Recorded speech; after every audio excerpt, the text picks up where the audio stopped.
نہیں، ساری بیشنگ خان صاحب کو ایسے نہیں ہوئی، نریندر مودی کو ایسے ہوئی ہے۔ اور میں آپ کو بتاؤں، پاکستان نے 50 ایئرز تک یہ بیڈ پریس فیس کیا۔ آپ مجھے بتائیں انڈیا نے کتنا ایکسپلائٹ کیا ہمیں؟ پوری دنیا میں ٹیررسٹ ڈکلیئر کرتے ہیں، ہمارا نام لوگ سننا گوارا نہیں کرتے تھے۔ آپ نے کتنا ایکسپلائٹ کیا؟ ایک لفظ بھی نہیں آپ نے ایکسپلائٹ کیا۔ جو نیو یارک ٹائم نے لکھ دیا، بہت کیا بات ہے، پیش کر دیا ہم نے۔ جو واشنگٹن پوسٹ نے لکھ دیا، پیش کر دیا۔ آپ کے فورن آفس نے کہاں جا کے انڈیا کو ٹیررسٹ ثابت کرنے کی کوشش کی، ٹیررسٹ اسٹیٹ ثابت کرنے کی کوشش کی؟ آپ نے کوئی موومنٹ چلائی؟ آپ نے کوئی اسمبلی کی کوریڈور؟ پاکستان کی تو این جی او اتنی 2 نمبر ہے کہ یہ وہ لوگ ہیں کہ جو پاکستان کی عورتیں جو ہیں، یہاں سے میں نام لیتا ہوں، مجھے شرم آتی ہے ان عورتوں کی، یونائیٹڈ نیشن کی کوریڈور میں پاکستان کے خلاف پیمفلٹ لے کے گھومتی تھی کہ پاکستان میں فیملی ریپ ہوتی ہے، یعنی خامن جو ہے اپنی بیویوں کے ریپ کرتا ہے، جو زبردستی ان سے پیار کرنے کی کوشش کرتا ہے۔ اور 68% ریپ ہوتی ہے پاکستان میں، خاتون آج بھی ٹی وی پہ آتی ہیں۔ لیکن ہم انڈیا کے خلاف کوریڈور میں نہیں گئے۔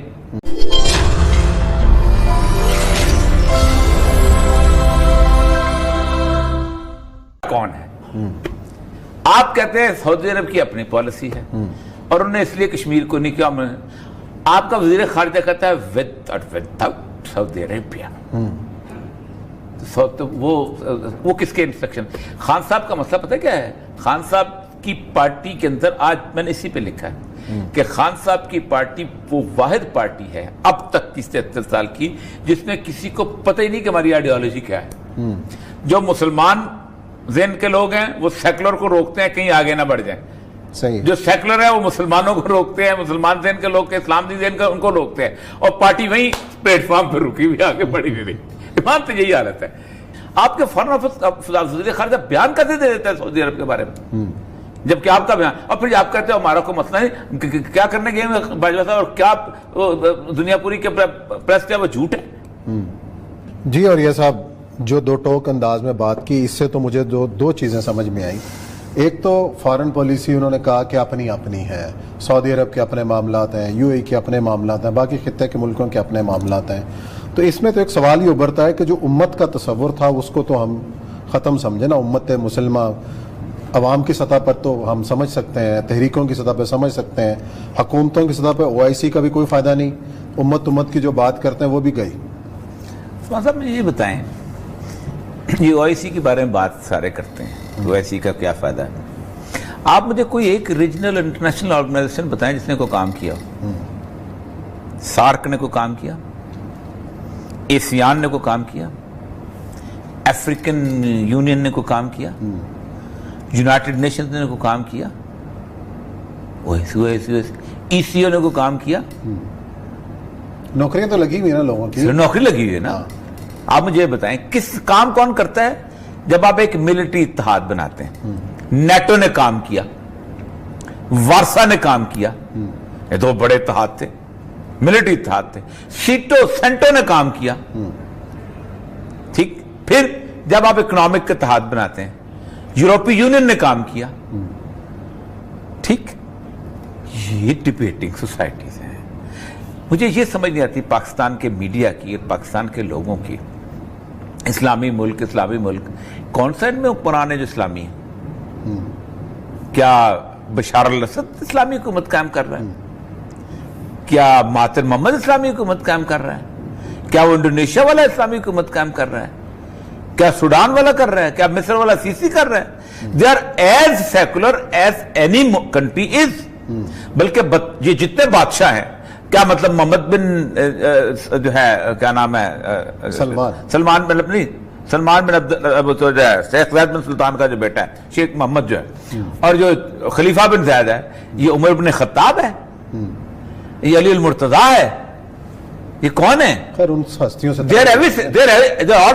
they are not Islamic۔ چلو ان کو چھوڑ، عمر بن عبدالعزیز ہیں، صلاح الدین ایوبی ہیں، they are secular rulers۔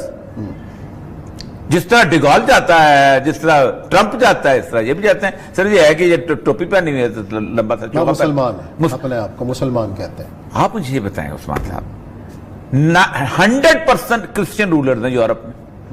کبھی کسی نے یورپین یونین کو یہ کہا ہے کرسچن یونین؟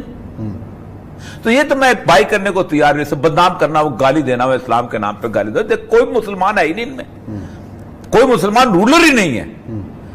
اگر کوئی بے شک پگڑی اور امامہ پہن لے تب بھی وہ مسلمان رولر نہیں ہے. Basically they are secular rulers.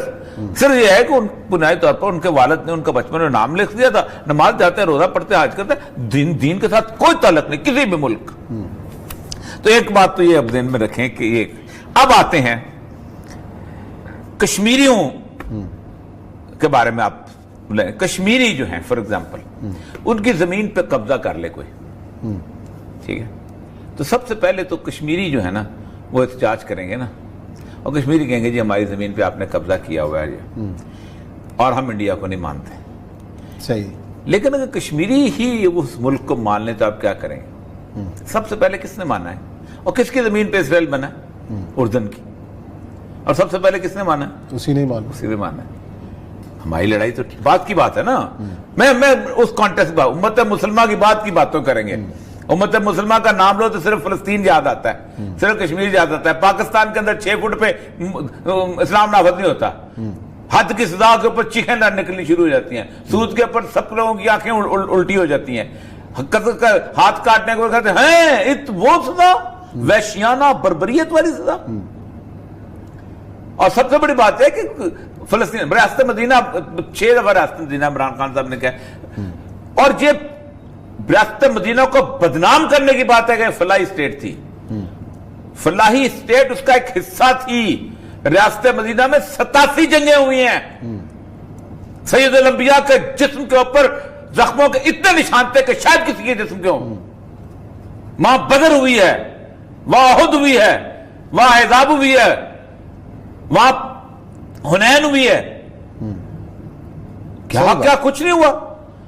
فلاحی اسٹیٹ ایک سن لیا, ایک فلاحی اسٹیٹ سن لیا. اس ریاست مدینہ کے سید الانبیاء صلی اللہ علیہ وآلہ وسلم کی بات کرتے ہو کہ جس وقت تو اس دنیا سے رخصت ہوئے ہیں, گھر میں بتی میں تیل نہیں تھا. سیدہ عائشہ نے پڑوسن سے ادھار تیل مانگا تھا, لیکن 8 تلواریں ورثے میں چھوڑ کے گئے تھے, ڈھال چھوڑ کے گئے تھے ورثے میں. ایک بنا لیا ہوا تصور, این جی او کلچر چھایا ہوا خان صاحب کے دماغ کے اوپر. ریاست مدینہ آؤ بھائی, کچھ خدا کا خوف کرو, کبھی پڑھ بھی لیا کرو زندگی کے اندر.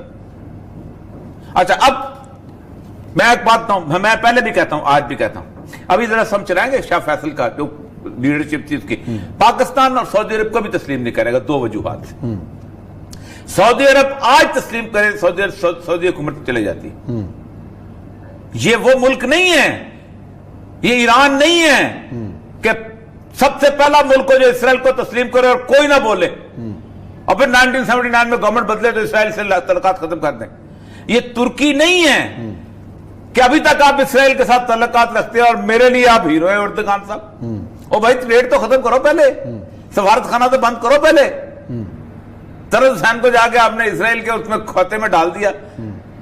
فریڈم فوٹیلا جا رہا ہے, او بھائی فریڈم فوٹیلا تو بھیجتے ہو, ٹھیک. اچھا اب آگے آ جائیں, مصر ہے, یہ سارے ان کی جو خان صاحب کہتے ہیں ٹھیک کہتا ہے. جب نیشن سٹیٹس ہو جاتی ہیں نا, آپ کی نیشن سٹیٹ, آپ نے کیا بہیو کیا جب آپ پہ پڑی تو آپ نے اٹھا کے افغانستان کا ہر راز بیچ دیا. آپ نے 600-650 بندہ جو ہے گوانتانامو بیچ دیا, آپ نے نہیں کیا. آپ کی سرزمین سے 57,000 دفعہ امریکن جو ہیں, سینٹ کی رپورٹ ہے, جہاز اڑے ہیں, انہوں نے ان کے پرچے اڑائے. آپ کے قدیر خان پہ بنی تو ایران نے کہا ہمیں تو اس نے دیا تھا, لیبیا نے کہا ہمیں تو اس نے دیا تھا. تو جب آپ اپنے ہیں تو پھر اوائسی کا نام کیوں لیتے ہو بھائی؟ تو ختم کر دینا چاہیے. ختم, یونائٹڈ نیشن ختم ہو جائے. یونائٹڈ نیشن میں کیا, آپ مجھے بتائیں, یونائٹڈ نیشن نے کتنے مسائل حل کیے ہیں, کتنے ملکوں کو آزادی دلائی, پیدا ہی کیے ہیں, کتنے ملکوں کو آزادی دلائی ہے؟ ختم کر دو نا. روٹیاں لگی ہیں, تقریریں اچھی ہیں, خان صاحب کی بھی تقریر اچھی ہو جاتی ہے, ذوالفقار علی بھٹو کی بھی تقریر اچھی ہو جاتی ہے, ٹرمپ بھی اچھا بولتا ہے, کولن پال بھی اچھا بول جاتا ہے. کیا بات ہے جی, یہ ہے لیڈرشپ. او بھائی لیڈرشپ کیا, اس کے بعد تالیاں بجتی ہیں, پلاؤ کھائیں گے, احباب فاتحہ ہوگا. یہی بات ہے نا. تو مسئلہ ذرا یہ کہ میں اس چیز کا قائل نہیں ہوں کہ ہماری انٹرنیشنل اگرچہ کہ بہت اچھی رہی ہے، بالکل ٹھیک ہے، لیکن اس کے اندر حالات کا واقعات. میں ایک اور بات بتاؤں،